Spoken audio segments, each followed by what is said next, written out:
Votre Éminence, Votre Excellence, chers pères, chères sœurs et frères en Christ, je suis très touché par cette invitation parce que l'Université d'été, j'ai déjà l'habitude d'y participer en tant qu'écoutant, celui qui écoute. Et de temps en temps, j'ai partagé avec vous des éléments qui me préoccupent. Cette fois-ci, j'ai été invité d'ouvrir un sujet assez grand. J'ai reçu un petit message qui m'a indiqué un peu le cadre dans lequel je dois me mettre. Donc, il m'a été demandé de parler des canons des conciles œcuméniques, de leur actualité et de leur approche, de l'approche pastorale le concernant. Donc, il ne s'agit pas d'une présentation des canons du premier concile œcuménique parce que je pense qu'on a besoin de comprendre un peu, en général, la manière dans laquelle l'Église a assumé tout ce que les conciles œcuméniques ont proclamé au niveau de la discipline et de l'encadrement canonique de la vie liturgique.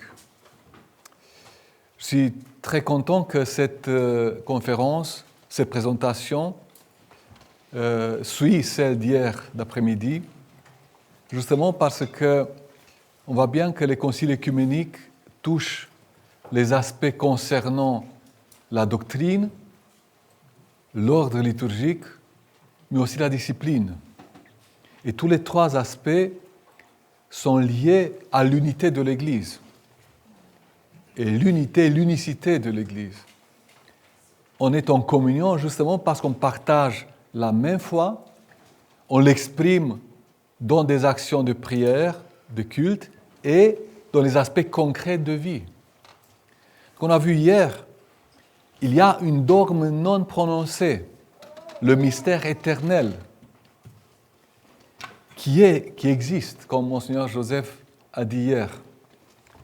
Mais vous vous souvenez un passage de l'Évangile quand Jésus-Christ a envoyé les apôtres d'abord envers ceux qui sont dans la maison d'Israël, en leur disant qu'il ne faut pas avoir peur des réponses qu'on doit donner, parce que c'est lui qui va mettre dans notre bouche des paroles qui vont être très claires et que personne ne pourra contredire. Vous voyez, donc, il y a la vérité qui existe, mais au moment où cette vérité est touchée, que ce soit au niveau doctrinal, que ce soit au niveau de la prière, que ce soit au niveau de vie, Dieu nous donne cette chance d'être assistés par lui-même, pour que les paroles soient fortes. C'est pour ça que les dogmes, mais aussi les décisions canoniques, sont donnés avec cette force.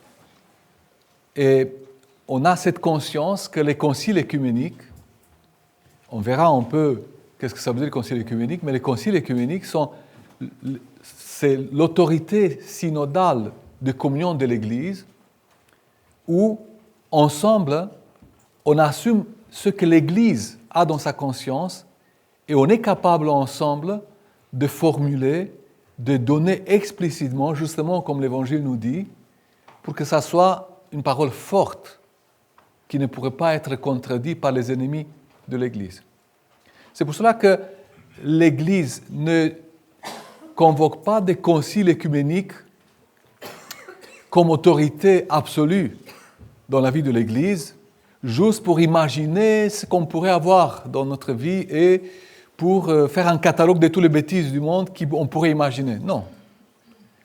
Les conciles œcuméniques viennent donner des réponses justement pour des questions concrètes qui touchent la vie de l'Église.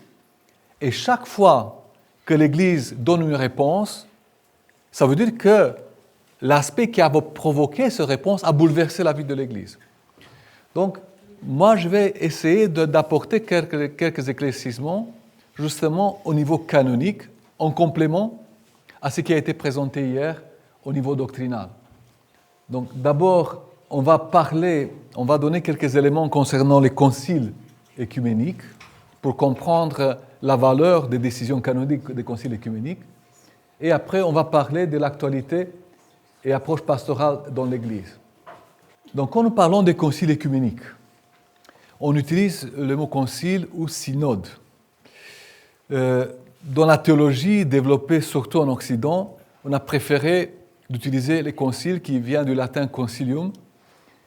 Mais moi, je pense que la notion de synode, la synodalité est beaucoup plus profonde et mérite d'être valorisée. Mais on ne va pas bouleverser les notions cette fois-ci. Mais un concile est une assemblée qui réunit les églises locales.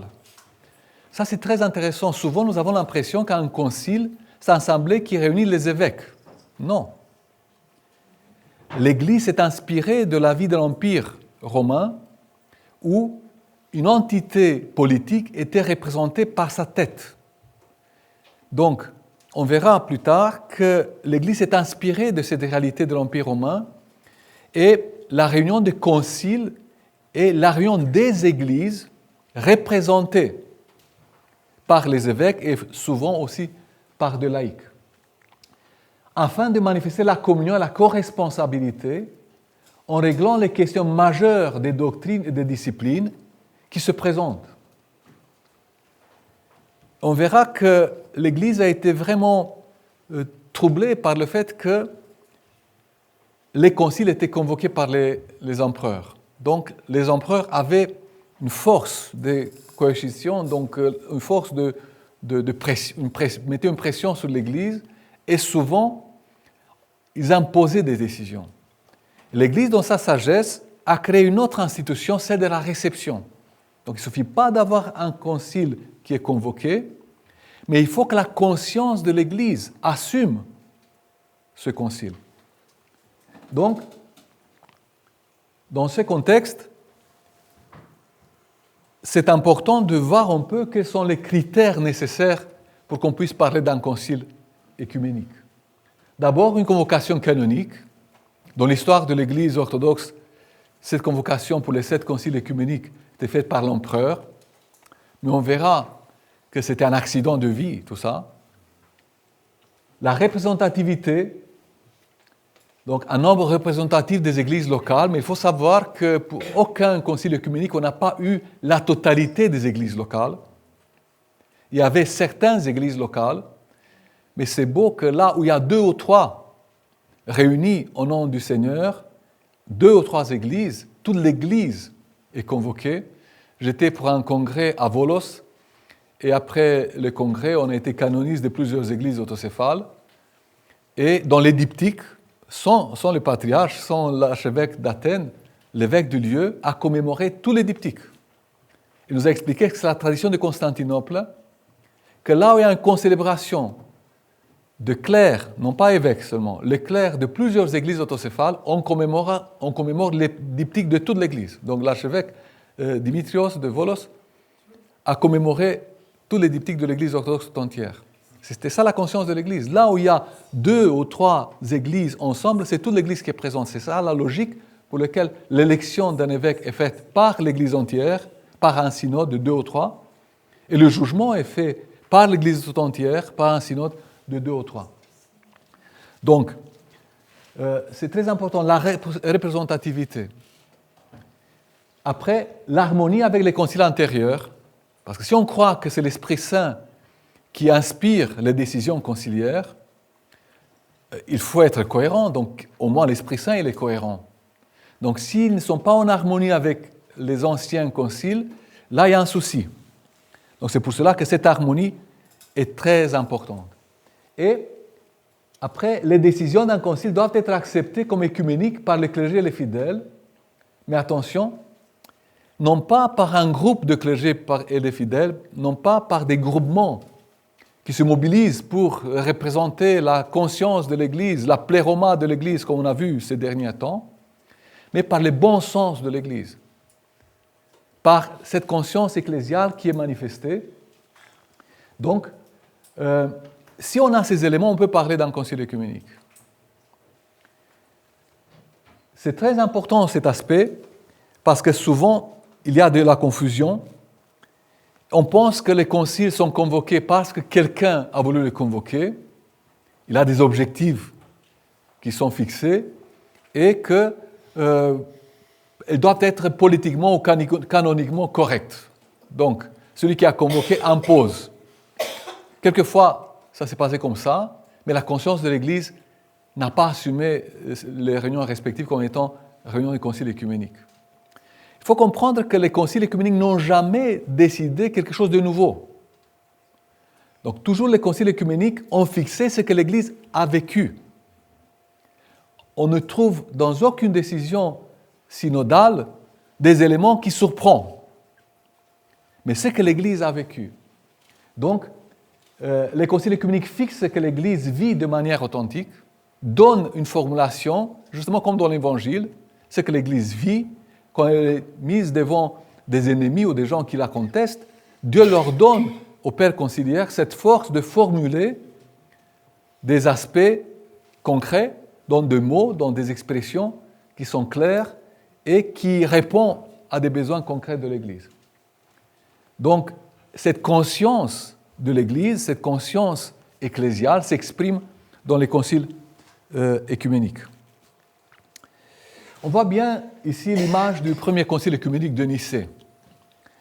Et on voit qu'au milieu, le plus important, ce n'est pas le Christ. Le Christ, il est discrètement présenté en deuxième plan. C'est qui est ici? Ce n'est pas Christ roi, mais c'est Constantin le Grand. Au milieu, vous imaginez donc un empereur païen, au milieu du concile, c'est lui qui préside le concile. On a l'impression que Constantin était vraiment très, très capable de manipuler l'Église, donc pour se mettre au milieu en tant qu'évêque de l'extérieur et faire les affaires de l'État à l'aide de l'Église et que l'empereur soit au milieu de la plus grande instance conciliaire, même s'il était païen. Vous savez, l'empereur Constantin, Père Daniel, il est ici, historien, et il pourra vous donner plus de réponses. Mais l'empereur Constantin n'avait pas envie vraiment de se mêler des affaires de l'Église.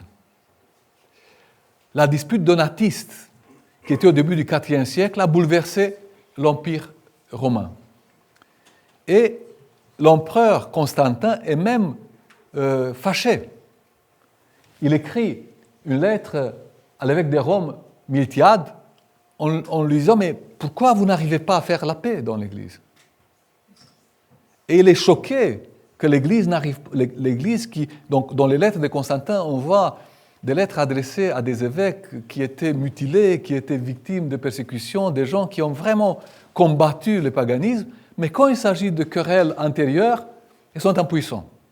Donc, Constantin est vraiment bouleversé. Il n'a pas envie d'intervenir dans la vie de l'Église. Mais quand il voit que les pauvres évêques n'arrivent pas à faire face à cette dispute, il intervient. Et ça lui vient une grande idée. Père Aphanassiev donne des réponses concrètes à tout cela. Il dit, et avec des arguments historiques, que Constantin le Grand saisit une opportunité, celle d'utiliser l'Église pour faire vivre dans l'Empire Pax Romana. Donc, utiliser l'Église comme instrument pour que la paix, si enviée par les empereurs, la Pax Romana, soit vécue à l'aide de l'Église. Donc, en partant de cette idée, tout le IVe siècle, c'est un siècle où les persécutions coexistent avec la liberté, parce que le décret de Constantin donne la liberté religieuse. On pourrait dire que c'est la Charte européenne des droits de l'homme, pas plus que cela. Donc, et tout le IVe siècle est marqué par ce débat, par cette réalité. Et vers la fin du IVe siècle, l'empereur Théodose, mais il n'était pas tout seul, lui avec les autres empereurs, dans le décret de 380, donc à ce moment cessent les persécutions dans l'Empire, l'Église devient une réalité étatique. Être chrétien dans l'Empire n'est pas seulement un droit, mais presque une obligation, ou une obligation si tu es fonctionnaire de l'État. Donc, l'Église entre dans un processus de sécularisation. Nous parlons aujourd'hui de la sécularisation de la société, mais c'est quelque chose de très normal que le séculum, que le monde soit mondain. La sécularisation, c'est une pathologie ecclésiale. La sécularisation, ce n'est pas une pathologie de la société, mais une maladie de l'Église qui était introduite, on peut dire, le virus, par l'autorité politique qui voulait bien utiliser l'Église pour arriver à des objectifs impériaux. C'est très intéressant parce que on voit des figures d'évêques et de patriarches dans l'Église qui disent que pour avoir vraiment une Église qui est l'Église, le corps du Christ, il faut qu'elle résiste à cette tentation. Taras de Constantinople parle du fait que la personnalité du patriarche doit être pareille comme force, comme réalité respectée dans la société que l'autorité de l'empereur. L'idée des symphonies byzantines, c'est un rêve, ce n'est pas quelque chose concrètement vécu et très clair dans la vie de l'Église, mais c'est très intéressant. Donc, ça commence, donc la sécularisation de l'Église s'installe, on peut dire, fin du IVe siècle. Et par cette sécularisation, l'Église se trouve dans une grande difficulté. Elle est habituée d'avoir des étapes pour préparer l'entrée dans l'Église. Les gens étaient catéchisés avant l'entrée dans l'Église. Les facultés de théologie n'étaient pas faites après une certaine période de vie vécue dans l'Église. La faculté de théologie était avant d'être baptisé.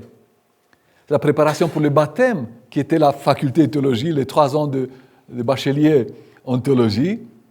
Et après, les fidèles étaient reçus dans de différents services de vie de l'Église toute leur vie.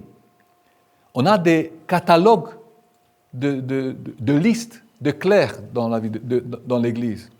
Et tout ce qui avait une mission de la part de l'Église, tout ce qui réjouissait d'une responsabilité, d'une confiance de la part de l'Église, dans n'importe quelle activité de l'Église, était considéré comme faisant partie du clergé.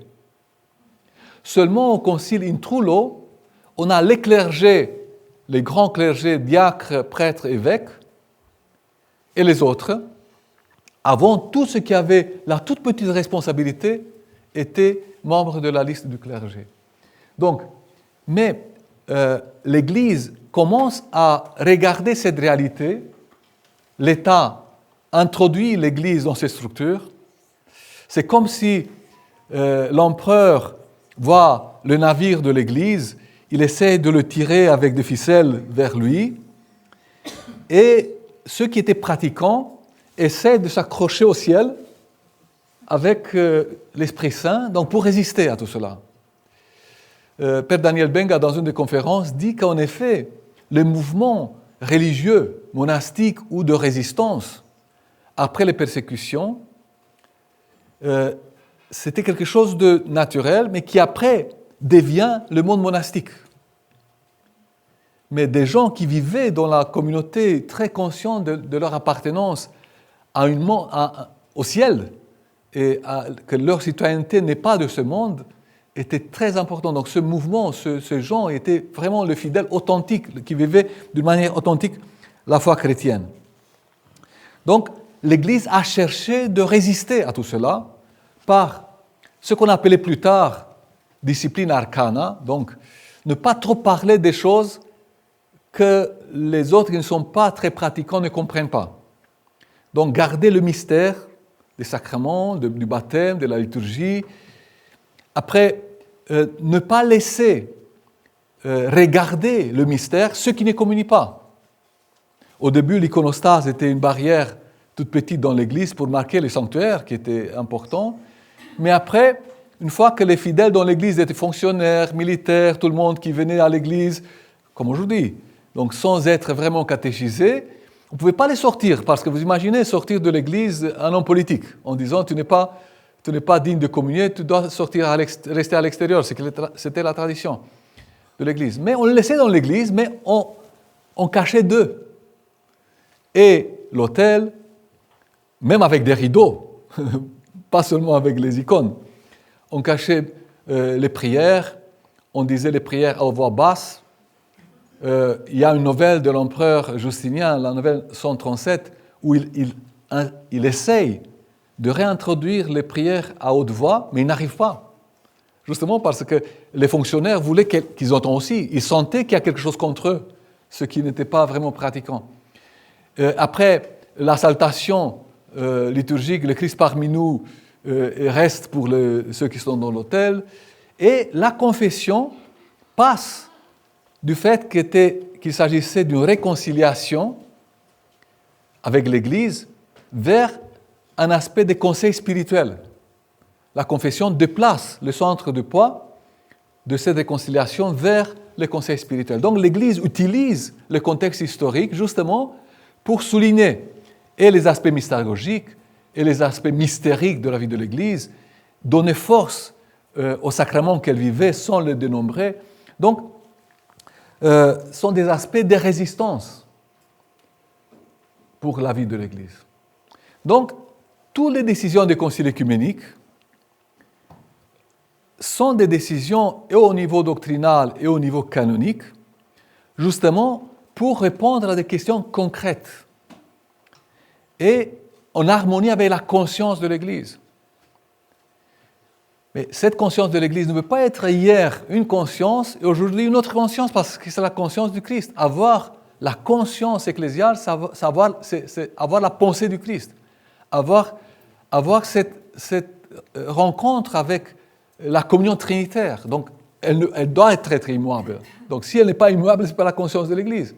Donc, si les canons de l'Église sont l'expression de la conscience ecclésiale dans sa dimension canonique, elles doivent être quelque chose qui contient un aspect qui est immuable. C'est justement cet aspect immuable, c'est la conscience canonique. Donc, ce qui correspond à ce que l'Église est. Donc, c'est pour cela que tous les conciles œcuméniques ont cette capacité de formuler les éléments de la discipline, d'encadrer la vie de l'Église en accueillant toutes les expressions de ce travail qui était vécu jusque-là. Donc le concile in Trullo, on ne va pas entrer dans les détails, je vais revenir un peu sur le concile in Trullo en quelques instants. Qu'est-ce qu'il fait? Il donne valeur conciliaire pour toute la collection des canons de l'Église. On peut dire que toute la collection des canons de l'Église, de 5 canons de l'Église, ont une valeur de canon d'un concile œcuménique. Parce que les canons 2 du concile in Trullo établit la liste des collections fondamentales de canons. Et ce qui est très important, les pères conciliaires du concile in Trullo s'adressent à l'empereur Justinien II, lui demandant d'assumer les décisions du concile in Trullo et de lui donner une force dans l'Empire byzantin. Et dans la lettre qu'ils adressent à l'empereur Justinien II, Logos Prosphonikos, c'est quelque chose de très important. Les pères de l'Église soulignent le fait que la plus grande importance dans la vie de l'Église, c'est les soucis pastoraux. Le concile in Trullo, on l'appelle le concile 5-6 œcuménique au niveau canonique, parce que les conciles 5 et 6 n'ont pas donné des canons, justement à cause de l'empereur. L'empereur Justinien a tellement codifié qu'il disait, mais qu'est-ce que vous voulez faire maintenant? Vous voulez répéter ce que j'ai dit moi? Donc les évêques avaient peur de donner des canons pour ne pas contredire l'empereur. Mais dès qu'il est mort, quelques années après la mort de Justinien, il convoque un concile justement pour résoudre cet aspect. On ne peut pas avoir un concile œcuménique sans régler les aspects de vie. Donc, dans la tradition canonique, les conciles intrulo est appelé 5-6 œcuméniques. Donc, et c'est très intéressant que dans cette lettre, le père de concile s'adresse à l'empereur en montrant que l'objectif de ce concile, c'est le rétablissement de la splendeur primordiale des fidèles. Donc, l'objectif primordial, c'est mettre en œuvre tout pour que la splendeur primordiale soit rétablie. Et comment se manifeste cette splendeur primordiale? Donc, ce rétablissement de la splendeur primordiale est lié à la communion avec le corps et le sang du Christ. C'est intéressant. Il ne s'agit pas d'une précision plus claire dans un canon du Concile intrulo, mais dans la lettre adressée à l'empereur, le fondement pour l'accueil de ce recueil dans l'Empire byzantin sont ces aspects. Donc, c'est très important, on ne va pas entrer dans les détails. Donc, ce Concile intrulo s'adresse à l'empereur en mettant ces aspects pastoraux de toute la collection des canons de l'Église. Et par le deuxième canon du Concile intrulo, une fois que par le premier on accepte tout ce qui était décidé avant, on donne la liste de tous les canons de la collection de l'Église. Le nomocanon, 14 titres, on dit que c'est presque ça, c'est ça en effet. À cette époque, au 7e siècle, c'était ça la collection canonique fondamentale. Donc, les canons du Concile intrulo accueillent toute la liste, toutes les collections de canons connues à cette époque et assumées par la conscience de l'Église dans une décision synodale. On peut dire que par ce deuxième canon du Concile intrulo, tous les recueils des canons de l'Église orthodoxe constituent un document assumé synodalement par un concile œcuménique. Ça, c'est un aspect très important. On sait qu'on a 7 conciles œcuméniques. On a dit il y a quelques instants que pour avoir un concile œcuménique, chaque concile est assumé par un autre concile œcuménique, comme œcuménique. Mais comment? Le 7e, il est reconnu par le 8e. Le 8e, qui n'est pas œcuménique. Vous voyez? Parce qu'il est reconnu par un autre concile qui est reconnu de fait comme étant œcuménique sans être lui-même proclamé œcuménique par un autre. Vous voyez? Mais le simple fait que nous assumons les 7 conciles œcuméniques dit qu'il y a un huitième.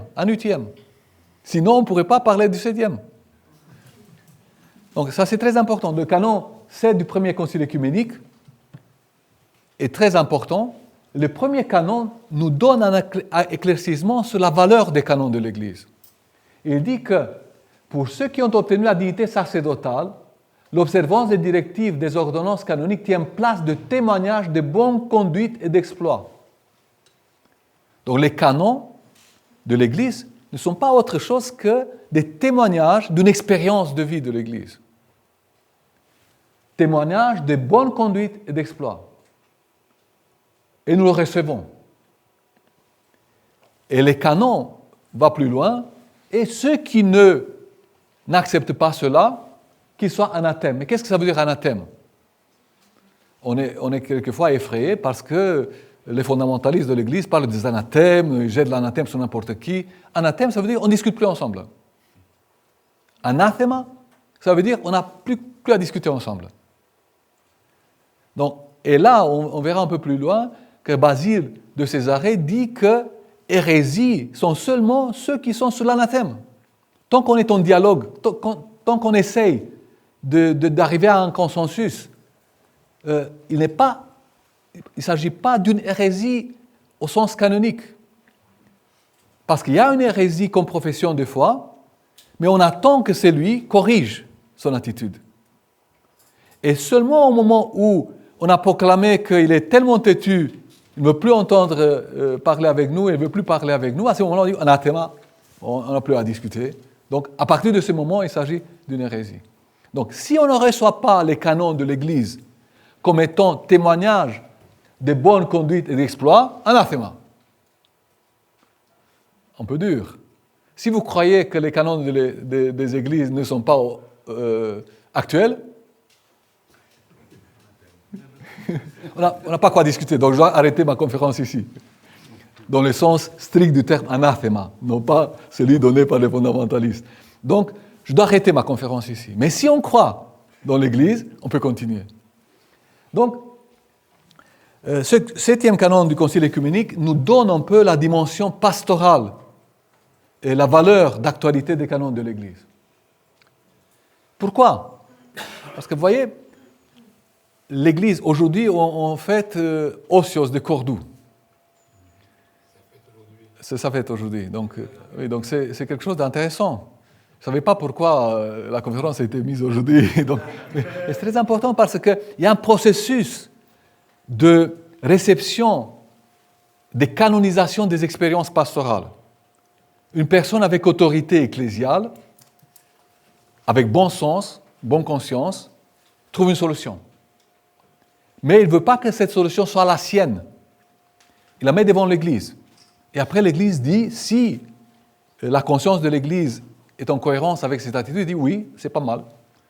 Et Osios de Cordoue fait cela au concile de Sardique. Et c'est très intéressant parce que les expériences ecclésiales sont apportées dans des conciles. Et dans des conciles, on assume ces décisions. Mais on les assume un peu plus tard. On les assume parce qu'elles contiennent un élément de conscience ecclésiale. Donc on peut avoir des décisions canoniques qui sont différentes dans des différents contextes et qui répondent à un sujet. C'est très intéressant parce que vous voyez, il y a des plans différents, historiques. Mais si on les regarde comme ça, on a l'impression qu'ils se croisent, se contredisent. Mais si on les regarde en tenant compte du fait qu'ils sont dans des étapes différentes, on voit qu'ils ne se croisent pas. Ils répondent d'une manière différente au même sujet, mais il y a un élément qui les traverse, et c'est l'élément de conscience canonique. Et cet élément de conscience canonique est celui pour lequel le canon a été introduit dans la collection des canons. Là, on rencontre la conscience de l'Église et la conscience de ceux qui sont dans les synodes. C'est pour cela que pour interpréter un canon, pour voir si un canon est actuel, il faut justement identifier l'élément de conscience canonique. On ne va pas avoir le temps de parler de tout ce que je pensais pouvoir parler, parce que quelquefois je suis bavard et je me perds dans des explications, mais il y a un canon du 7e Concile œcuménique très actuel.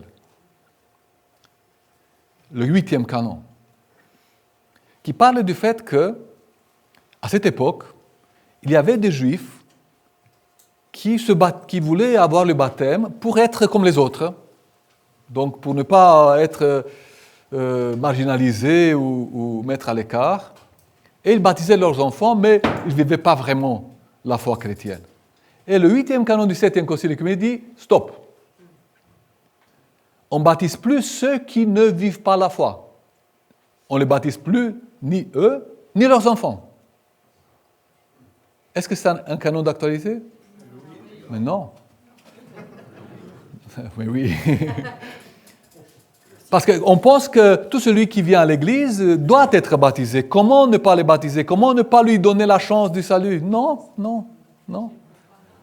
Parce que s'il ne vit pas la foi, en sa famille, on n'a jamais eu un catéchuménat pour les enfants.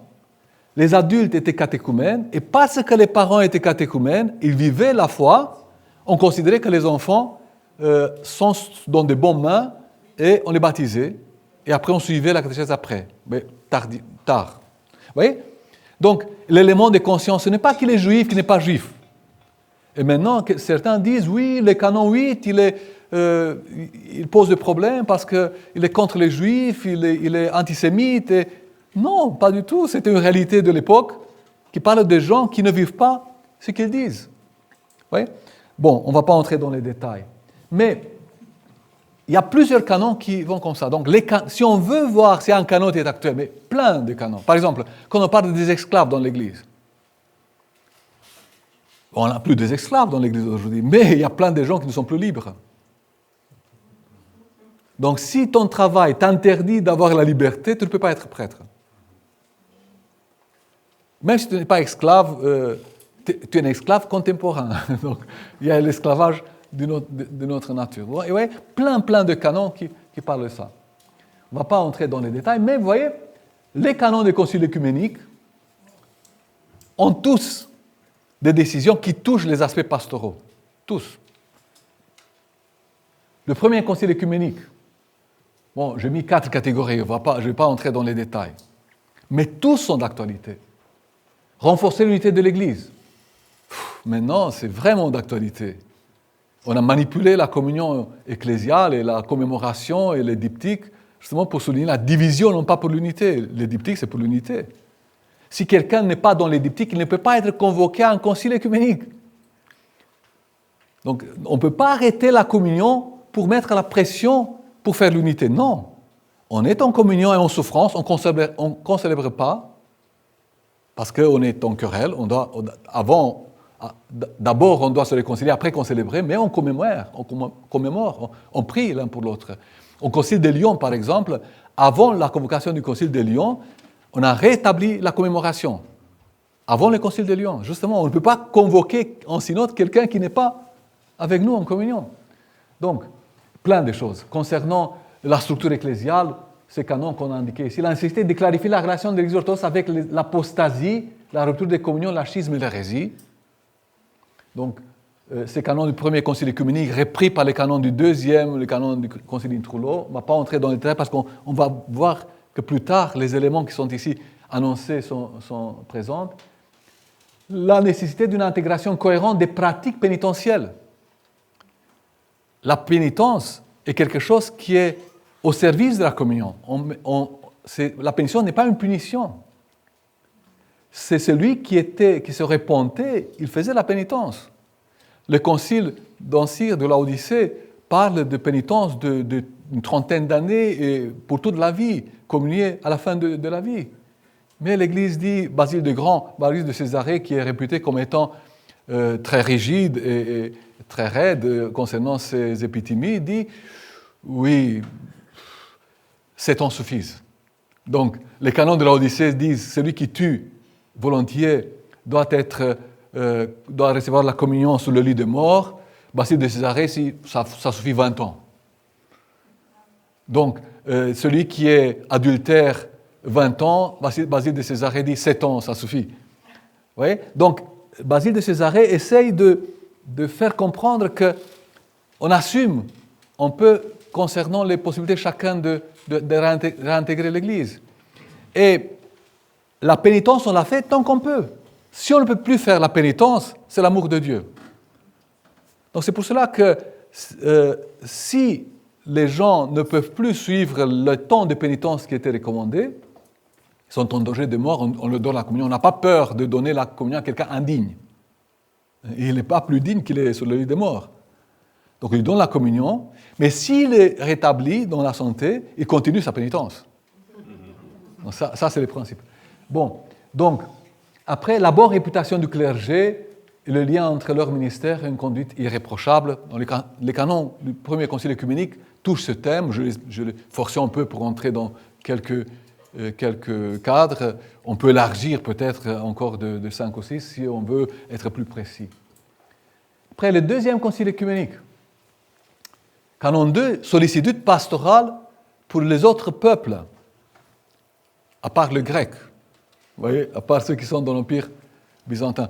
Quelquefois, on est choqué, on dit, mais écoutez, nous sommes des barbares. Si nous ne sommes pas dans le patriarcat des églises autocéphales, non, mais le peuple barbare était le peuple qui n'était pas dans l'Empire, qui n'était pas grec. Donc, le canon 2 dit qu'on doit avoir un souci pastoral pour ceux qui ne sont pas dans l'Empire et qui cherchent la juste voie.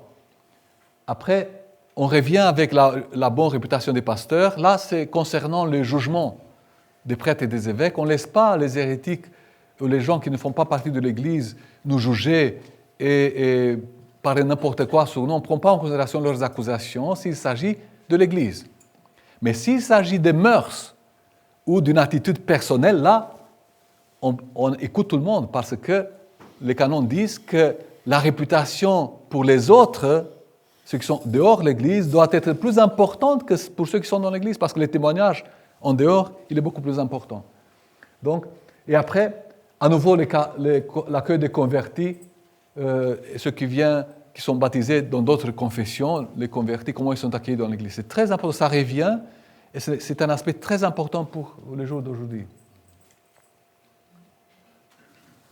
Donc, le troisième concile œcuménique, Canon 7, montre combien il est important d'être stable dans la foi et de ne plus ajouter des choses au moment où les choses ont été fixées par un concile.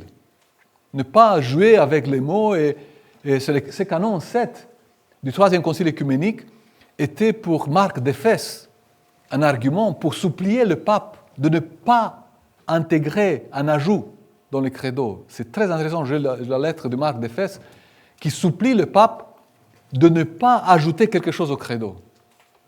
Et vous savez, on a discuté hier de Filioque, l'hérésie pour le participant au concile en Florence, c'était l'ajout, la transgression du canon 7.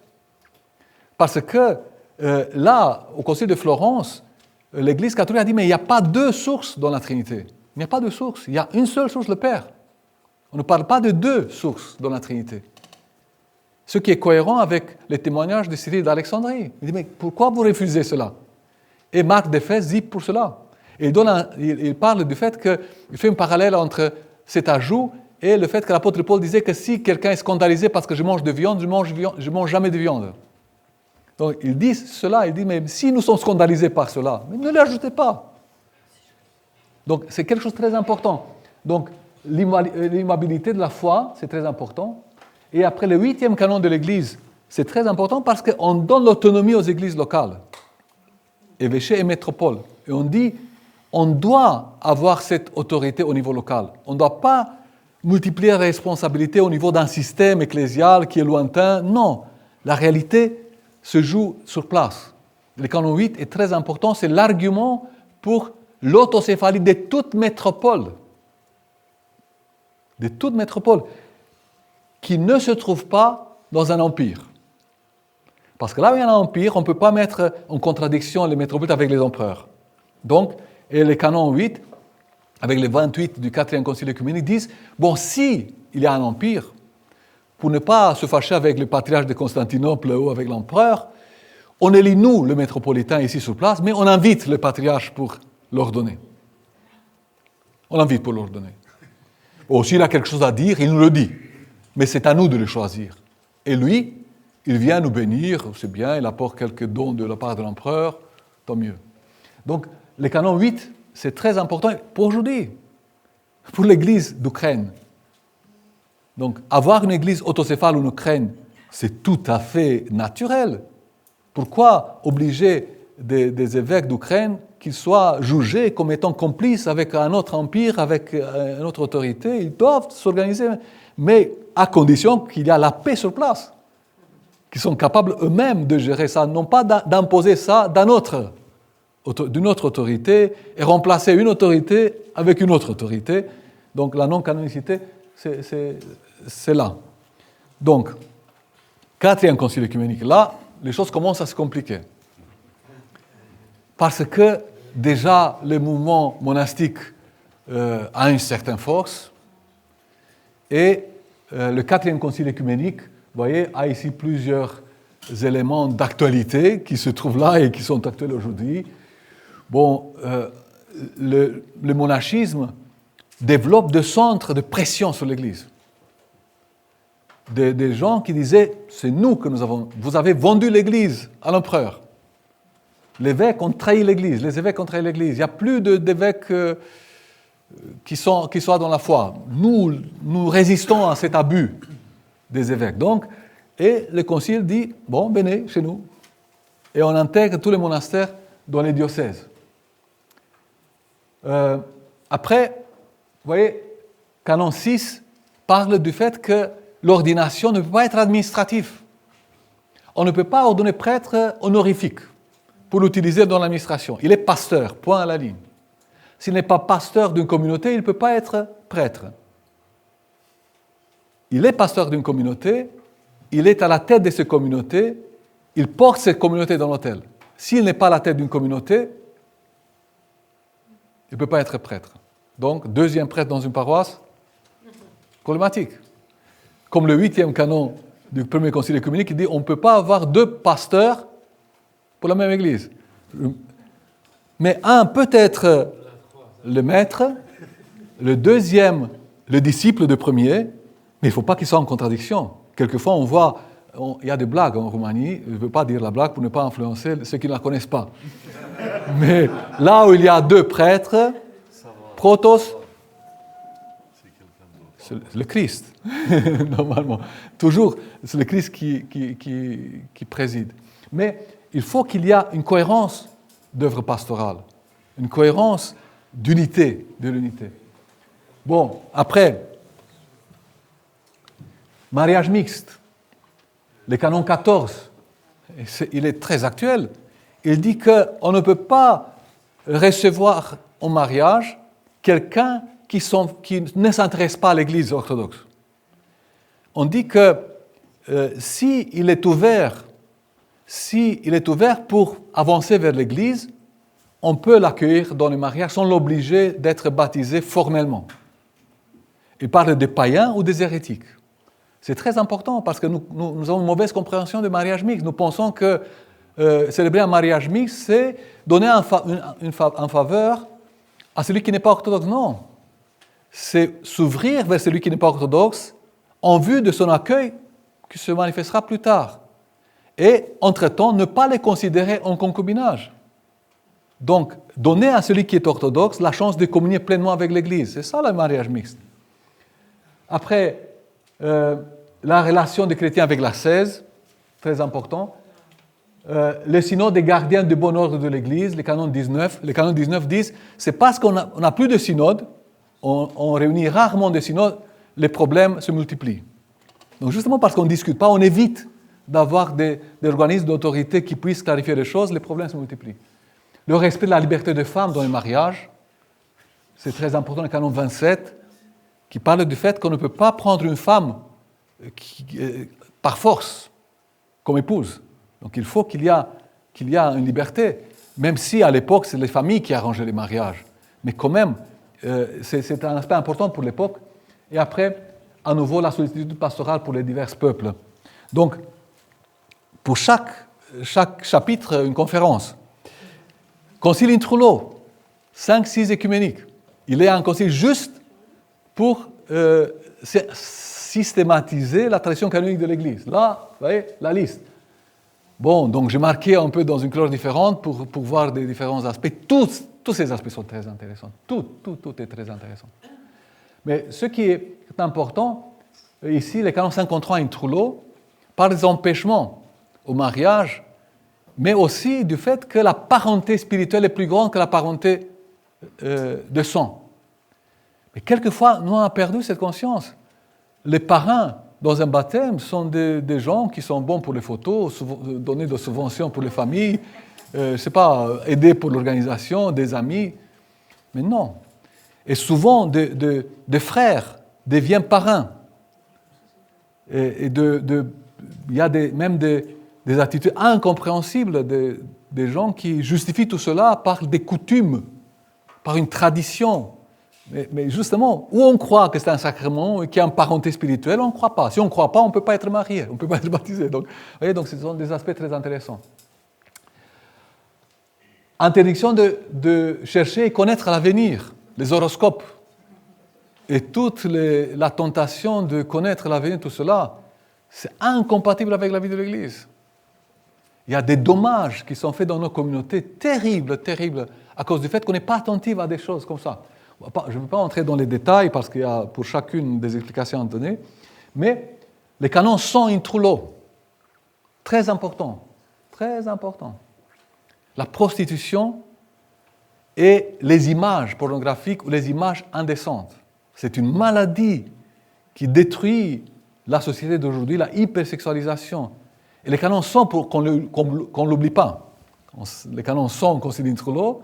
C'est prophétique justement par le numéro 100. C'est un aspect terriblement important. Et donc, il y a des tragédies qui se passent justement parce qu'on ne pèse pas la gravité de cette fait de ne pas avoir des yeux purs, ou des yeux qui sont gardés de tout ce qui trouble l'esprit par les images. Donc, ce sont des aspects très, très importants. Après, à nouveau, comment recevoir les convertis? Ça revient parce que l'Église a été toujours dans cette situation. Et l'économie pastorale, le chef d'œuvre, c'est le dernier canon, le canon 102, qui est extraordinaire. Donc, je vous ai mis ici le canon 100 in Trullo, mais vous allez pouvoir le lire, vous, un peu plus tard. Donc, le 7e concile œcuménique. Le canon premier du 7e concile œcuménique, je vous ai déjà fait mention, très important, nous montre que les canons sont des expériences, la concrétisation des expériences ecclésiales. Et le 8e canon du 7e concile œcuménique, qui est très actuel pour nous. Donc, et après, qu'est-ce qu'on fait avec le 7e? Parce que pour avoir un 7e œcuménique, il faut avoir quelque chose qui confirme le 7e. Donc, dans la collection des canons, on a les canons du concile de Constantinople de 861 et le concile de Constantinople de 880. Tous les deux sont convoqués par Photios.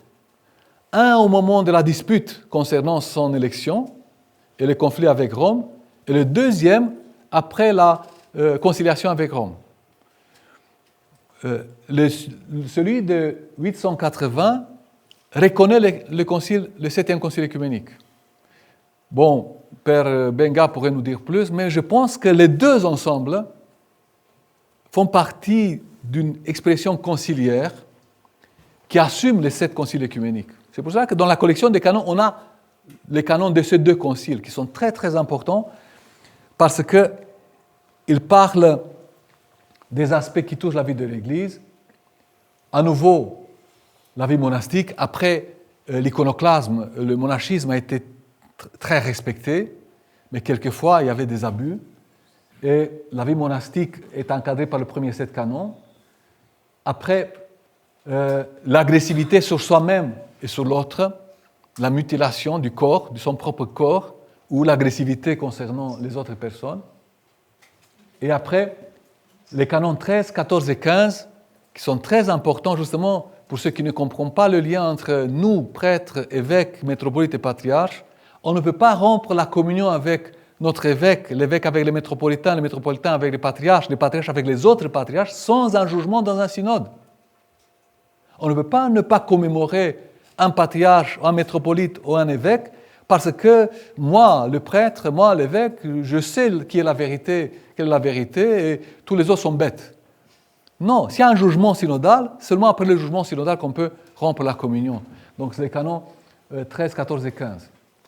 Les canons de Constantinople 879, 79 et 880, la reconnaissance du 7e concile œcuménique qui n'est pas dans la connexion des canons, mais dans les décisions. Et après, ceux qui sont exclus par les latins sont exclus par les constantinopolitains. Donc, le fait d'accueillir quelqu'un dans la communion dans une église vaut pour toute l'église. Donc, si quelqu'un vous reçoit à la communion, il vous reçoit dans l'église. Donc, il ne peut pas vous recevoir si vous êtes exclu de la communion. C'est pour cela que si vous êtes dans l'église et ne communiez pas parce que votre père spirituel ne vous a pas donné la bénédiction pour communier, il ne faut pas communier. Vous êtes dans la pénitence. Vous êtes dans un état pénitentiel. Tous ceux qui ne communient pas dans l'église sont dans un état pénitentiel. Donc, le canon 2 d'Antioche dit que personne ne peut pas s'exclure lui-même de la communion. Si vous ne communiez pas, ça veut dire que votre père spirituel vous a dit non, il faut communier de temps en temps. C'est pas grave, c'est lui qui va être jugé. Mais vous êtes dans la pénitence. On ne peut pas rester dans l'église sans communier et dire que c'est les choses tout à fait naturelles et cohérentes. Ouais?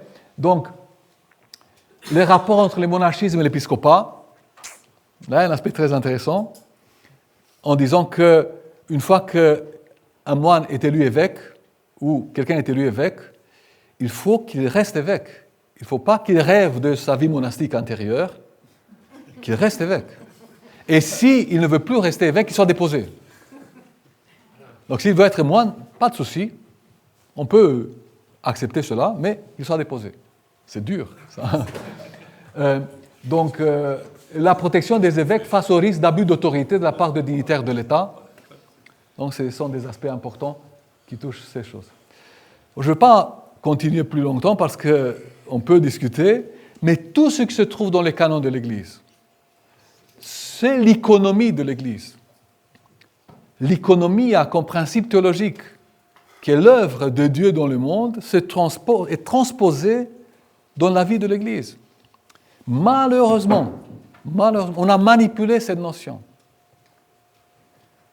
On l'a manipulé. Et Nicodème demande à Athos, en traduisant l'économie avec dispensatio, parle du fait que l'économie, c'est une dérogation à la canonicité. Mais non.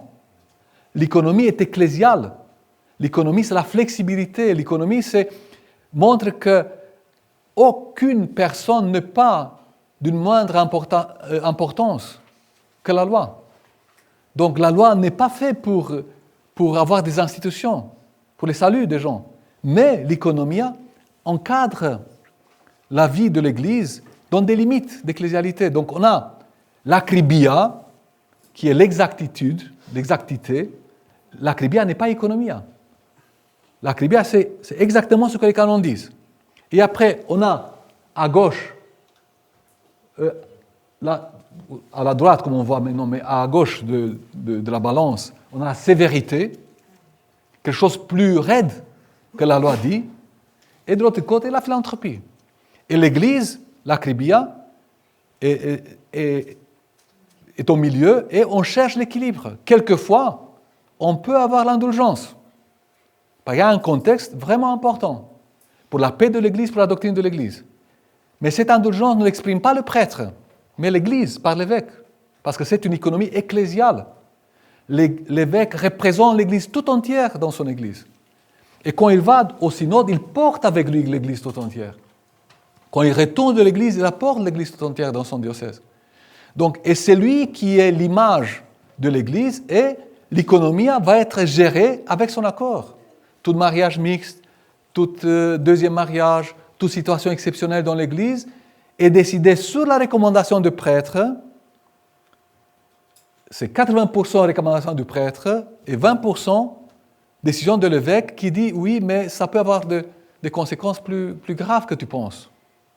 Même si tu penses que maintenant c'est important de faire une dérogation, là, il ne faut pas aller au deuxième mariage, il ne faut pas aller manger avec ceux qui ont quitté leurs épouses et se marié avec une fille 20 ans plus jeune que lui, et tu es prêtre de la paroisse, et tu as la bénédiction de faire le mariage, mais après tu vas au banquet.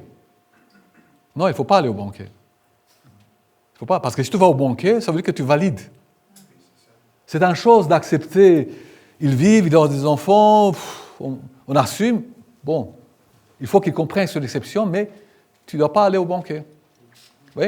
Donc, où quelqu'un est marié la deuxième fois, civilement, avec quelqu'un qui était marié et divorcé, et religieusement, donc marié civilement 2 fois, et religieusement 2 fois. Donc, mais l'autre, il n'était pas marié religieusement. Donc, comment faire? Oh, il n'a pas eu le mariage religieux, donc pour nous, le mariage religieux qui importe. Non. On ne peut pas dire, oh, quelle chance que tu n'étais pas marié dans l'église. Oh, quelle chance que tu n'es pas allé à l'église, respecter la foi. Non. Il est dans une situation pire, parce qu'il était négligent, il donnait pas l'importance au mariage religieux, donc il faut écrire à l'évêque.